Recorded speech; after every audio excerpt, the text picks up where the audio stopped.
네, 안녕하세요. 네, 네오젠 과학학원에서 중학교 3학년 통합과학을 담당하고 있는 박세진 강사입니다. 네, 지금부터 한빛중학교 2024학년도 2학기 기말고사 내신 분석 리포트 시작해보도록 하겠습니다. 네, 우선 한빛중학교 시험의 이제 총평을 조금 드리면요. 시험 문제가 많이 쉬웠습니다. 이 시험은 이제 쉬운 시험이 맞습니다. 그래서 좀 많이 쉬웠고요. 일단 뭐 일반적인 이제 중학교스러운 이제 수준의 문제로 내셨다. 이렇게 일단은 말씀드릴 수 있을 것 같습니다. 그래서 뭐 학생들 같은 경우에 이제 한두 문제 정도 실수만 하지 않았다면 뭐 충분히 이제 100점이나 혹은 이제 고득점을 노리기에 충분한 시험이었다. 이렇게 좀 전달을 드릴 수 있을 것 같고요. 저희가 뭐 특이사항이라고 이렇게 말씀을 드리긴 하지만 다시 한 번 더 이제 말씀드리면 문제 배점하고 난이도는 이렇게 큰 차이는 많이 없었습니다. 그래서 이제 두 개가 많이 매치가 되는 건 아니었고요. 배점은 배점, 난이도는 난이도대로 조금 따로 봐주시면 될 것 같습니다.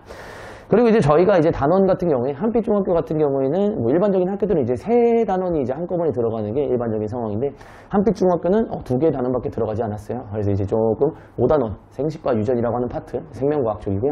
그다음에 이제 지구과학 파트인 이제 7단원 별과 우주 파트가 좀 들어가게 되었습니다. 아무래도 이제 학생들의 체감 난이도는 5단원 생식과 유전이 조금 높은 편이긴 한데 한빛중학교 같은 경우에는 이제 저희가 분석을 해놓았지만 전체 문제 중에서 17문제 정도가 5단원에 이제 집중되어 있다 보니까 이 부분이 이제 학생들 입장에서 좀 체감 난이도가 올라가지 않았을까 그렇게 좀 말씀을 드릴 수 있겠지만 일단 시험들을 다 분석을 해봤을 땐 5단원인데도 불구하고 상당히 기본적인 문제들로 출제를 하셨습니다. 그래서 쉬운 시험이 맞습니다. 그래서 뭐 5단원은 일단 뭐 일반적으로 그렇게 됐고 7단원 같은 경우에도 8문제를 내시긴 하셨지만 정말로 이제 기본적인 내용들로 다 정리를 해주셨기 때문에 체감 난이도가 그렇게 높지는 않았을 것이다. 이렇게 좀 말씀드릴 수 있을 것 같네요. 그래서 밑에 보시면은 저희가 이제 뭐 단원별 문헌 분석이라 그래서 저희가 이제 생각을 해봤을 때 학생들 입장에서 생각해봤을 때 그나마 좀 까탈스러운 문제들이 몇 개가 있어서 그것만 이제 좀 정리를 해서 보여드리는 겁니다. 그래서 물론 이제 상세하게 적혀있긴 하지만 한 번 더 이제 제가 좀 정리를 해드리면 일단 이제 5번 문항입니다. 5번 문항 같은 경우는 이제 5단원 생식과 유전에 관련된 문제였고요. 세포 분열의 이제 진행 과정을 정확하게 알고 있는지에 대해서 물어보는 대표적인 문항입니다. 세포 분열 과정을 이제 정확하게 머릿속에서 정리하지 않으면 당연히 용어들이 헷갈리게 되면서 문제 자체가 접근이 좀 힘들었을 것이다. 그렇게 좀 말씀드릴 수 있고요. 물론 이제 그림을 보고 분열하기 전에 세포의 이제 모습을 머릿속에서 상상을 좀 해주셔야 문제가 접근되지 않았을까 그렇게 말씀드릴 수 있습니다. 그다음에 16번 문항입니다. 다음은 그래서 이제 요게 이제 대표적인 생식과 유전에서 가계도하고 관련된 대표 문항이다. 이렇게 말씀드릴 수 있는데 일단은 보통 상황이랑 다르게 두 가지 형질을 이제 각각 한꺼번에 좀 준 케이스입니다. 그래서 두 가지 형질을 우리가 독립적으로 이제 진행시켜서 저희가 이제 독립의 법칙을 이용해서 문제를 풀어주면 되는데 많은 학생들이 이제 한 가지 형질을 진행시키는 건 잘하지만 두 가지가 들어가게 되면 개념적으로 헷갈리면서 그냥 외워버리는 경우가 많습니다.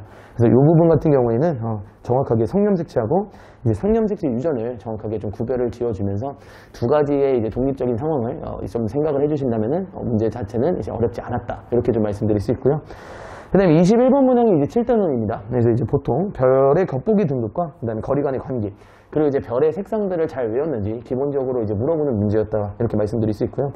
어렵지 않게 이제 기본적인 형태를 출제를 하였으나 이제 등급차 간의 별의 밝기가 이제 조금 헷갈릴 수가 있어요. 그래서 그 부분을 잘 정리하지 않았다면 쉽게 실수를 할 수 있는 문제였지 않았을까 그렇게 좀 말씀드릴 수 있을 것 같습니다. 그래서 이렇게 한 3문제 정도를 제가 대표 문항으로 뽑았다라고 생각해 주시면 됩니다. 물론 이제 한빛중학교 같은 경우에는 시험을 대비하는 데 있어서는 뭐 크게 어렵지는 않을 거예요. 그래서 문제들 자체도 워낙에 이제 단원별로 대표 유형들로 좀 준비를 해주셨다 보니까 이제 문제집 정도 한 권 더 사서 뭐 하나 정도 풀어보시면은 충분한 대비가 될 수 있다. 이렇게 좀 말씀드릴 수 있고요. 중학교 시험 같은 경우는 제가 항상 좀 강조를 드리는 부분이지만 중학교 이제 학교 선생님들이 사용하시는 특히 용어가 있습니다.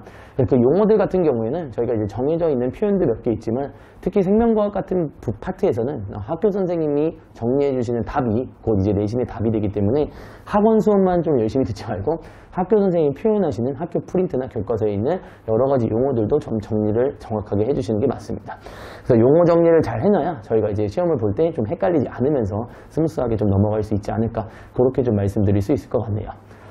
네, 그래서 제가 준비한 한빛중학교 3학년 내신 분석 리포트는 여기까지입니다. 끝까지 시청해 주셔서 정말 감사합니다.